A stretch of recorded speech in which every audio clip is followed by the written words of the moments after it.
ప్రజలకు రక్షణ ఉండాల్సిన పోలీసులకు నిధులు కరువయ్యాయి. నిజామాబాద్ జిల్లాలో సుమారు 40 పోలీస్ స్టేషన్లు ఉంటాయి. 40 పోలీస్ స్టేషన్లు విధులు నిర్వహించే ఎస్హెచ్ఓలు, ఎస్ఐలకు ఏదైతే స్టేషన్ మెయింటెనెన్స్ సంబంధించి నిధులు కరువయ్యాయి. గత 9 నెలలుగా వారికి నిధులు రాలేవట్లేదని ఆందోళన వ్యక్తం చేస్తున్న పరిస్థితులు ఉన్నాయి. ఎందుకంటే గత 10 ఏళ్లుగా బీఆర్ఎస్ పార్టీ అధికారంలో ఉన్నప్పుడు తెలంగాణ రాష్ట్రంలో అవినీతికి పాల్పడుతున్నారు పోలీసులనే కోణంలో వారికి స్టేషన్ల మెయింటెనెన్స్ కొరము నిధులు ఇచ్చేది.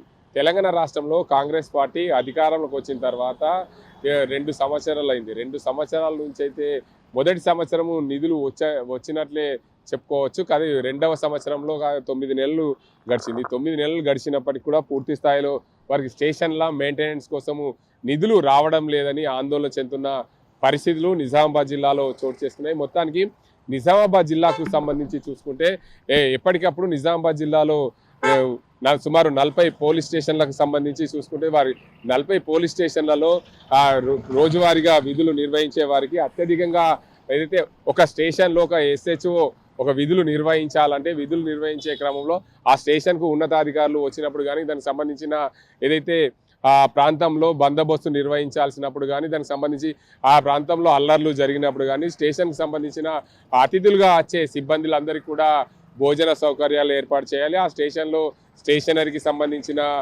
అంశాలు చూసుకోవాలి. స్టేషన్లో ఏదైనా ఫర్నిచర్ అవసరం ఉంటే అలాంటి అంశాలు చూసుకునే దిశగా అప్పటి ప్రభుత్వము స్టేషన్ల మెయింటెనెన్స్ కొంత నిధులు ఇచ్చేది.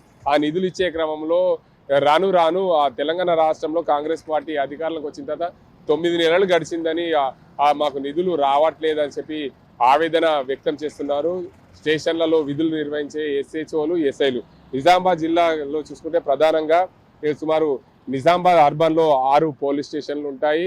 1, 2, 3, 4, 5, 6 పోలీస్ స్టేషన్లు ఉంటాయి. 6 పోలీస్ స్టేషన్లతో పాటు ఉమెన్ పోలీస్ స్టేషన్ ఉంటుంది. నిజామాబాద్ రూరల్ పోలీస్ స్టేషన్ ఉంటుంది. దాంతోపాటు ట్రాఫిక్ పోలీస్ స్టేషన్. ఇవి కాకుండానే జిల్లాలో మండల కేంద్రానికి ఒక పోలీస్ స్టేషన్ కూడా ఉండడం గమనార్హం. ఈ మండల కేంద్రాల్లో ఉన్న పోలీస్ స్టేషన్లకు సంబంధించి చూసుకుంటే అత్యధికంగా పోలీస్ స్టేషన్లలో అధికారులు ఏదైతే ఉన్నతాధికారులు సందర్శించినప్పుడు కాఫీలు, టీలుతో పాటు ఇతర సౌకర్యాలు చూడాల్సిన బాధ్యత స్టేషన్లో విధులు నిర్వహించే ఎస్హెచ్ఓది, ఎస్ఐలదే ఉంటుంది. కాబట్టి ఖచ్చితంగా వారికి సంబంధించిన నిధులు రావడం లేదనేది ఆందోళన చెందుతున్న పరిస్థితులు ఉన్నాయి. మరో కోణం పోలీసులకు మరో కోణం కూడా ఉంటుంది. ఎందుకంటే ప్రజలు రక్షించాల్సినప్పుడు ఎప్పుడైనా సరే వారికి సంబంధించినప్పుడు కేసులు ఏదైతే పోలీస్ స్టేషన్ కేసుల పైన వచ్చినప్పుడు దానికి సంబంధించి గతంలో స్టేషనరీ కావాలన్నా ఏదైనా కావాలన్నా కేసు నమోదు చేసేందుకు ఫిర్యాదు చేసేందుకు వచ్చిన వారిపైన వారి దగ్గర నుండి స్టేషనరీ కోసం డబ్బులు తీసుకుంటున్నారనే కోణంలో ఆరోపణలు వచ్చిన నేపథ్యంలో అప్పటి బీఆర్ఎస్ ప్రభుత్వము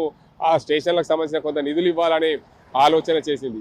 ఆ నిధులు ఇవ్వాల్సిన ఆలోచన చేసినప్పుడు పూర్తి స్థాయిలో కొంత మేరకు మెరుగుపడిందనే చెప్పచ్చు. కానీ కాంగ్రెస్ ప్రభుత్వం అధికారంలోకి వచ్చింది మాకు డబ్బులు రావట్లేదని ఆందోళన చెందుతున్నారు. కానీ కాంగ్రెస్ ప్రభుత్వము అధికారంలోకి వచ్చిన తర్వాత పూర్తి స్థాయిలో ఎక్కువగా అత్యధికంగా మైనింగ్ ఉండే ప్రాంతాలు చూసుకోవచ్చు. నిజామాబాద్ రూరల్, అదేవిధంగా బాల్కొండ, ఇటు బోధన్, ఈ 3 నియోజకవర్గాల్లో చూసుకుంటే ప్రధానంగా అత్యధికంగా మైనింగ్ జరుగుతుంది. ప్రధానంగా దీనికి అంతటికి సంబంధించి ఏదైతే ఇసుక, మొరం క్వారీలు భారీగా నడుస్తుంటాయి. కాబట్టి ఈ ప్రాంతంలో పోలీస్ స్టేషన్లో విధులు నిర్వహించే వారికి డబ్బులకు కొదవ ఉండదు. ప్రభుత్వాన్ని డబ్బులు అడగాల్సిన అవసరం లేదు.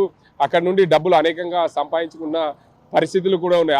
ఆ ప్రాంతాల్లో విధులు నిర్వహించేందుకు ఎస్ఐలు పైరవులు చేసుకొని లక్షల్లో ముడుపులు ఇచ్చి ఆ స్టేషన్లకు పైరవులు చేసుకున్న పరిస్థితులు నిజామాబాద్ జిల్లాలో ఉన్నాయి. ఇటు తెలంగాణ రాష్ట్ర వ్యాప్తంగా కూడా అదే తంతుగా కొనసాగుతుంది. అందువల్లనే రాష్ట్ర ప్రభుత్వము ఈ ప్రాంతాల్లో ఎస్ఐలుగా విధులు నిర్వహించే లక్షల్లో డబ్బులు ఇచ్చి నేతలకు పదవులు ఆ స్టేషన్లకు ఆర్డర్ వేసుకుంటున్న పరిస్థితులు నెలకొన్న నేపథ్యంలో దానికి అంతటికి సంబంధించి వీరికి నిధులు ఎందుకు అనే కోణంలో కూడా ప్రభుత్వము యోచిస్తున్నట్లు సమాచారం. ఏదేమైనప్పటికీ తెలంగాణ రాష్ట్రంలో ప్రజలకు రక్షణ ఉండాల్సిన పోలీసులకు నిధులు కరువయ్యా అంటే ప్రజలకు ఎలా రక్షణ ఉంటారనే ఒక కోణం అయితే, మరో కోణం మాత్రం ఆ నిజామాబాద్ జిల్లాలో ప్రధానంగా ఈ 3 క్వారీలు ఉన్నాయి. కామారెడ్డి జిల్లాలో ఇటు కామారెడ్డి నియోజకవర్గము, అటు జుక్కల్, అదేవిధంగా ఎల్లారెడ్డి, బాన్స్వాడ నియోజకవర్గంలో అత్యధికంగా ఇసుక క్వారీలు ఉన్నాయి. ఇసుక క్వారీలు ఏదైతే ప్రభుత్వము పర్మిషన్లతో ఇచ్చే ఇసుక క్వారీల దగ్గర కూడా అధికారులకు ముడుపులు వస్తాయనే కోణంలో కూడా పూర్తి స్థాయిలో ఆ ప్రాంతానికి సంబంధించిన ఎస్హెచ్ఓలకు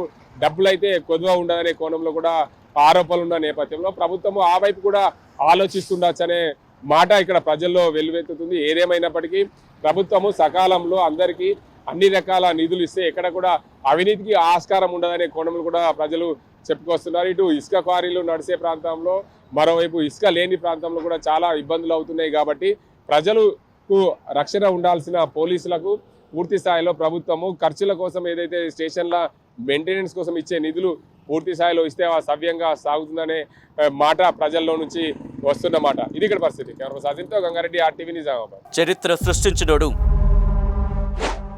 ఇప్పుడు ఆ చరిత్రని తిరగరాయబోతున్నాడు. అబద్ధాల గోడల్ని బద్దలు కొట్టి నిజాలను రాగా మీ ముందుంచబోతున్నాడు. నిజమైన వార్తల కోసం వెంటనే డౌన్లోడ్ చేసుకోండి రా యాప్ని.